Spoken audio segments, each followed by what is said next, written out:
Hello दोस्तों, मैं Ritesh sir from आरकेआर classes.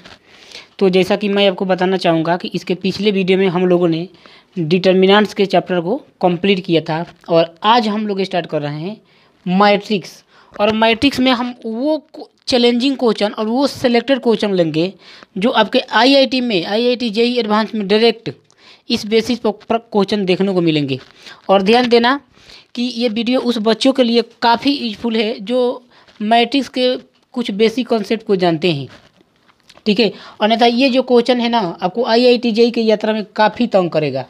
ये क्वेश्चन है आईआईटी जेईई की यात्रा में आपको काफ़ी तंग करेगा। और देखिएगा, जो स्मार्ट सॉल्यूशन देखिएगा, हम तो सॉल्व करके आगे निकल जाएंगे, लेकिन अगर आपका बेसिक कॉन्सेप्ट क्लियर नहीं है तो आप जज नहीं कर पाएंगे कि मैंने क्या किया। तो चलिए देखते हैं क्या बोल रहा है सवाल। बोल रहा है if the product of matrix 1101 1202 1301 1401 1n01 बराबर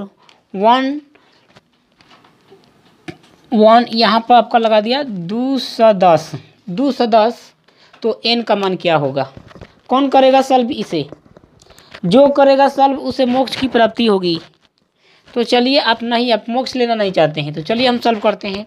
आप इस 1 2 3 4 को क्या देख करके कुछ लॉजिक पकड़ना नहीं चाहते हैं क्या?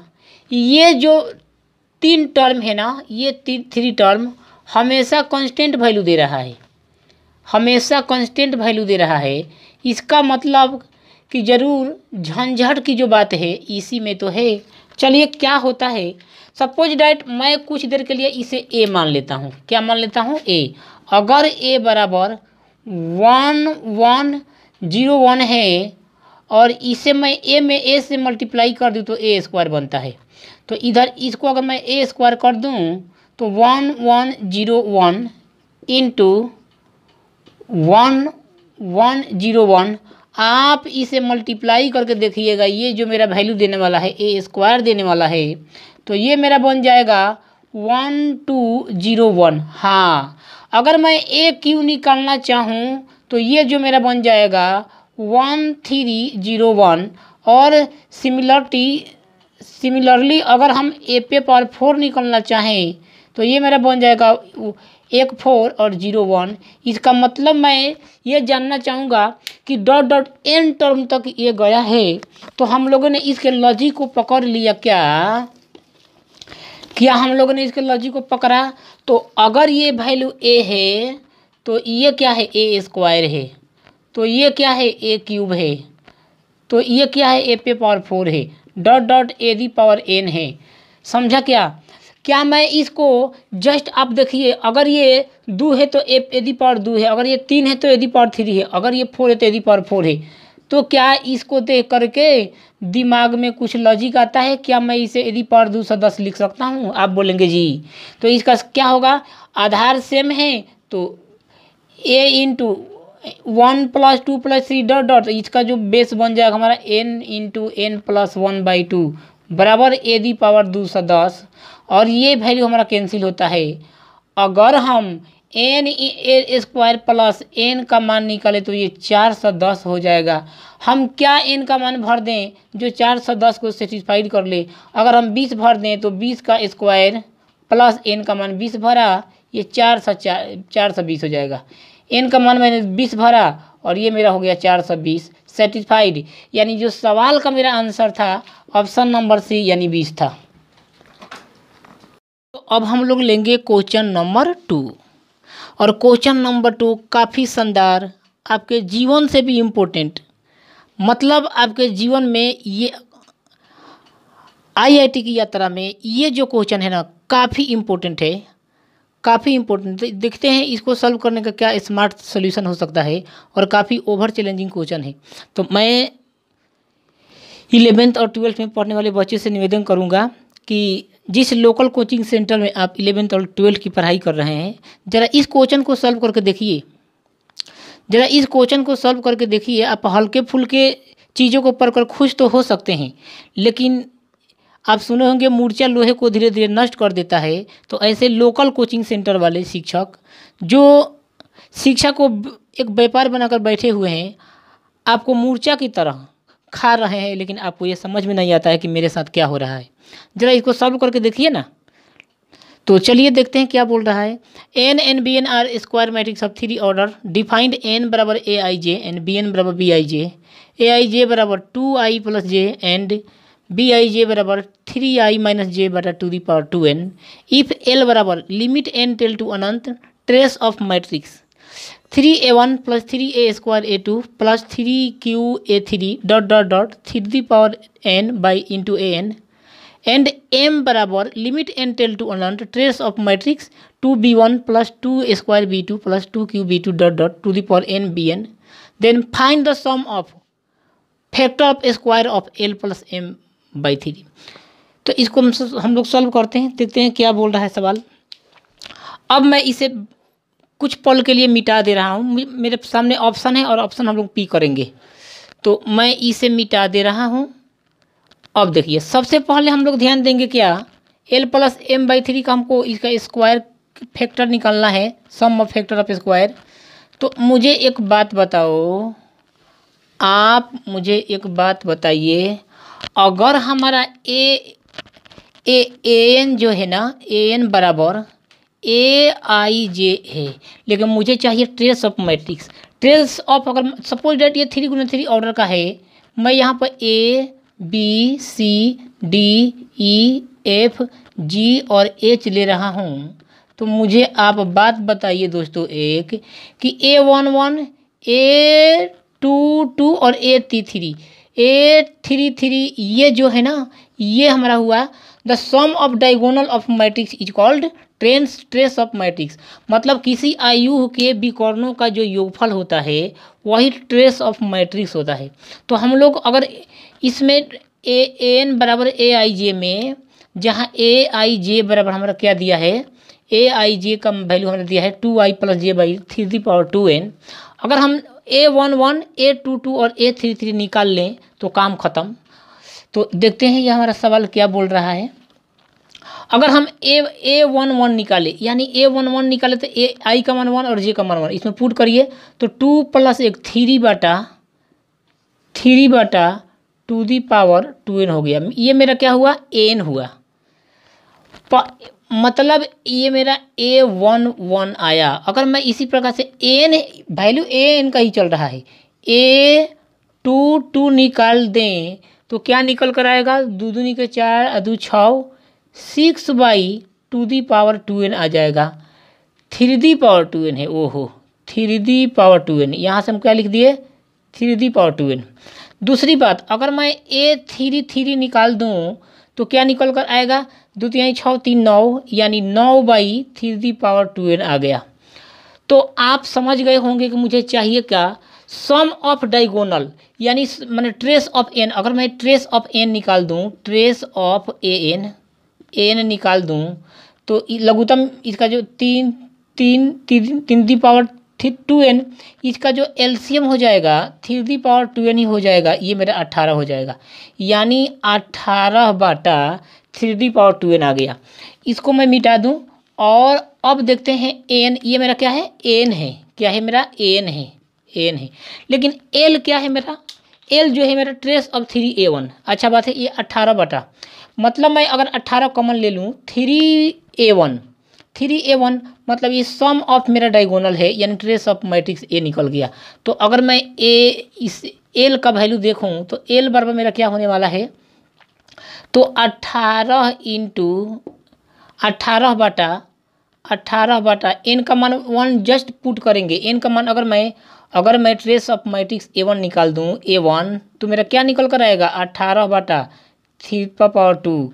अगर मैं A2 निकाल दूँ तो क्या निकल कर आएगा, 18 बटा 3 पे पावर 2 दूनी के 4। इस प्रकार से डॉट डॉट आएगा मेरा, तो क्या निकल कर आएगा, एल बराबर 18 बटा क्या निकल कर आएगा बाबू, 18 बटा मतलब 3a1 मतलब ट्रेस ऑफ मैट्रिक्स चाहिए, तो A1 मैंने निकाल दिया, तो 3 इंटू 18 बटा 2 का स्क्वायर प्लस 3² इंटू A2 18 बटा क्या तो 3 पे पावर n का मान 2 भरा 4 प्लस 3³ इंटू A3 n का मान 3 भर दीजिए, n का मान 3 भरा तो द्वितीयाई क्या आ जाएगा मेरा, द्वितीयाई मेरा आ जाएगा द्वितीयाई 6 18 बटा द्वितीयाई 6 18 बटे 3 पे power 6 dot dot dot dot 3 power n मतलब 3 पावर n इंटू n मेरा कितना गया 18 बटा 3 पावर 2n। समझ गया क्या, समझ गया क्या? अगर मैं l बराबर 18 कॉमन ले लूँ तो ये क्या मेरा 3 पावर 2 है ना, 3 पावर 2। अब हम ध्यान देंगे कि क्या ये मेरा 1/3 नहीं बन जाएगा क्या, प्लस 1/3 का स्क्वायर नहीं बन जाएगा क्या, 1/3 पावर यहाँ पर मुझे लगाना होगा लिमिट n टेल टू अनंत, 3 पे पावर 3 बच जाएगा प्लस 1/3 पावर 4 बच जाएगा डॉट डॉट अनंत।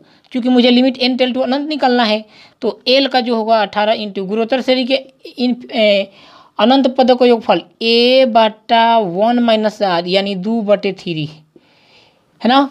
तो क्या हो गया मेरा 18 मल्टीप्लाई 1/3 गुणे 3/2 कैंसिल, ये क्या हो गया मेरा 9, यानी मेरा l का जो वैल्यू आया कितना आया 9 आ गया। समझ गया क्या? ठीक इसी प्रकार से मैं यहाँ अब लिख देता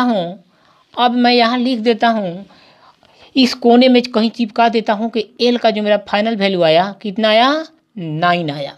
दूसरी बात यहाँ पर m का जो मेरा वैल्यू दिया है कि ट्रेस ऑफ bn, ये क्या है यहाँ पर bn जो दर्शा रहा है ना bij, लेकिन bij मेरा कहाँ दिया है यहाँ पर दिया है, यानी अगर मैं बात करूँ bn बराबर bij दिया है। अरे हाँ ना बोल यार, bij दिया है, हाँ ना बोल। ये क्या बोल रहा है bn बराबर bij, लेकिन bij का वैल्यू दिया कितना का था 3i - j/2 यही है क्या। सेम अगर ये 3 × 3 कोटि का है तो मेरा ट्रेस ऑफ जो मैट्रिक होगा sum of all diagonal of matrix, ठीक, sum of diagonal of matrix. अगर मैं a11 bn का वैल्यू निकालता हूँ, bn में अगर b11 निकालता हूँ 3 एकम 3 2 बटा 2n, अच्छा बात है। अगर मैं b22 निकाल दूँ, ये सारा वैल्यू bn का है तो क्या निकल कर आएगा 2 दूनी के 4, 4 में 3 दूनी के 6 में से 2 गया 4 और ये बच गया मेरा 4/2n। सेम उसी प्रकार से b33 निकाल दूं तो क्या आएगा भाई 3 के 9 में से 3 गया 6 6/2n आ गया, हाँ ना बोलो। इसलिए मुझे ट्रेस ऑफ bn अगर मैं निकाल दूं, ट्रेस ऑफ bn तो क्या निकल कर आएगा, लघुत्तम तो सेम हो जाएगा मेरा 2n हो जाएगा और 2 और 4 6 6 और 6 12, मतलब ये मेरा आ जाएगा 12/2n। ये मेरा ट्रेस ऑफ मैट्रिक्स bn का हो गया। अब ध्यान देंगे भाई, ध्यान देने की ज़रूरत है कि अब मेरा आ गया, अगर मैं b1 ट्रेस ऑफ 2b1 मतलब अब 12 तो मैं कॉमन ले सकता हूँ आराम से, 12 तो ट्रेस तो मैं निकाल दिया डायरेक्ट, ट्रेस ही तो है, ट्रेस ऑफ टोटल ट्रेस है मेरा। अब अगर मैं 12 कॉमन ले लूँ तो 2b1 मतलब 2/n का मान b1 मतलब n का मान 1 पुट कर दिया तो 2 का स्क्वायर प्लस उसी प्रकार से ये क्या हो जाएगा 2 इंटू b2 का मान बटा 1/2 इंटू n का मान में 2 भरा तो ये क्या हो जाएगा 4 हो जाएगा। ठीक उसी प्रकार से 2 क्यूब बटे n का मान 3 भरते हैं तो क्या आ जाएगा 2 3 6 2 डॉट डॉट, इस प्रकार से मेरा इन्फिनाइट टर्म चलेगा और सवाल ख़त्म। अगर मैं 12 लेता हूँ और देखते हैं कि ये क्या निकल कर आएगा तो 1/2 आएगा, ये क्या निकल कर आएगा 1/2 स्क्वायर आएगा, ये क्या देगा 1/2 आएगा, ये क्या आएगा 1/2 आएगा डॉट डॉट इन्फिनाइट टर्म आएगा। क्योंकि यहाँ पर मेरा दिया था लिमिट n टेल टू अनंत, तो 12 इंटू गुणोत्तर श्रेणी का अनंत पदों का योगफल a/1 - r यानी 1/2। सवाल खत्म। क्या निकल कर आएगा? 12 × 1/r 1/r मतलब 1/2 बटा 1/2 और ये बेचारा कैंसिल हो गया और 12 बच गया। आपसे क्या पूछा था? Sum of square of factor of l + m/3। ओहो, पहले l + m/3 तो निकाल ले यार। कितना आया? 9। m का मान कितना आया? 12/3 21/3 मतलब क्या आ गया? 7। आपसे पूछा है find the sum of square of factor. ये प्राइम नंबर है, किसी भी प्राइम नंबर के 3 वर्गों का 3 फैक्टर होता है। अगर मैं इसके स्क्वायर कर दूं प्राइम नंबर का तो इसके 3 फैक्टर हो सकते हैं। ये 49 आया तो इसका पहला फैक्टर 7 और 1, यही 3 फैक्टर हो सकता है। और इसका सम निकलना है, मतलब 7 + 7 + 1 यानी आपका ऑप्शन 15 दिया था और 15 ही सवाल का उत्तर है।